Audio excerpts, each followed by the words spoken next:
La nature est dingue. Bon, la nature, c'est un synonyme de la vie, en fait. Hein. La nature, c'est plein de choses vivantes ensemble. Il n'y a pas une entité qu'on peut appeler nature. Pas vraiment, je suppose, quoi. C'est une vue de l'esprit pour essayer de simplifier notre compréhension, notre perception du réel. Donc c'est un concept. Donc en fait, c'est partiellement faux. Bon, en tout cas, aussi dingue que soit la vie, ou la nature, là, dans mon espace, ma poubelle de stockage de grains pour les poules, je me suis aperçu qu'il y avait des choses qui germaient au fond. Donc, je les prélève. Alors, ce sont les grains de tournesol. Et puis, je vais les mettre en pot. J'avais pas prévu de faire du tournesol cette année. L'année dernière, ça a été plutôt pas terrible. Après, voilà, d'une année sur l'autre, cela peut être différent. Après, si les piafs sont contents de pouvoir manger des graines de tournesol qui sont ridicules comparées à celles-ci, enfin celles que j'ai récoltées l'année dernière en tout cas. Après, je peux aussi couper les têtes quand ça monte en graines et les balancer aux poules. Bon, je vais mettre ça en pot. J'ai commencé à en mettre quelques-uns. J'ai sorti aussi d'autres pots. Là, il y a un citronnier normalement. Là, c'est une bouture de théier, mais alors elle vivote, mais bon, à mon avis, ça va pas donner grand-chose. Encore un autre petit citronnier. Je vais essayer de mettre ça dans des pots comme ça. Je vais essayer aussi de bouturer de la menthe, puisque j'en ai tout autour de la yourte. 2 variétés différentes. Hop.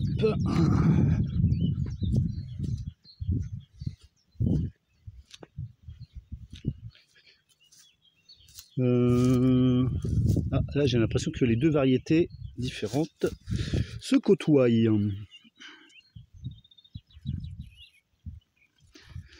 Bien.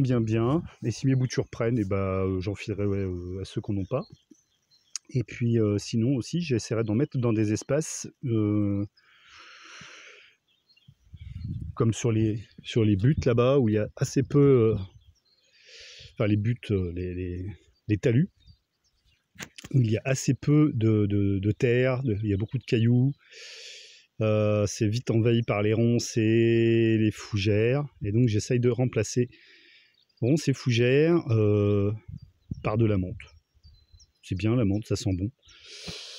On peut en faire sécher, tout ça. Bon, j'espère que mes fraisiers en fleurs n'ont pas trop souffert du gel. Le fait qu'ils soient sur bâche, bon, ça les protège peut-être un peu, mais bon, les fleurs tout de même, ça serait dommage parce que là, ça pourrait annoncer une belle récolte de fraises. Ça serait sympa, c'est bien quand on récolte 2-3 trucs après avoir fait ce qu'il fallait pour normalement. Bon, je vais continuer à récupérer mes germes de tournesol. Ouais, j'aime bien. J'aime bien la façon dont la nature fonctionne, le vivant en fait. Même si c'est souvent du grand n'importe quoi et pas spécialement doux. Je trouve que ça oblige à s'adapter si on veut vivre avec et non pas contre. Ah, il y en a plein là. Je vais sûrement vider la poubelle après. Ouais, ça en fait, c'est trop petit. Alors, je vais encore mettre cela et puis après ça ira bien. Je vais nettoyer ma poubelle. Je vais vider ça sur une de mes buttes. Et puis ça ira bien. Bon, le framboisier cette année, il a l'air d'être bien parti. J'ai vu même qu'il avait fait des petits qui étaient repartis de l'autre côté dans le poulailler. Bon, les poules n'ont pas l'air d'aimer ça, donc ça tombe bien. Bon, les 3 grasses, elles sont parties dans les orties. Il y a ce matin, là, il y a 1 heure ou 2 heures maintenant peut-être. Elles se sont mises à piailler comme si elles étaient en train de se faire dévorer cru. Donc je suis sorti en mode alerte rapace. Et en fait, je suppose qu'elles ont été se mettre dans les orties pour suivre les poussins. Et que malgré leur plumage et leurs écailles aux pattes, elles ont dû quand même se faire piquer. Et on traduit ça par une une agression. Bref. Hop. La vie est dingue.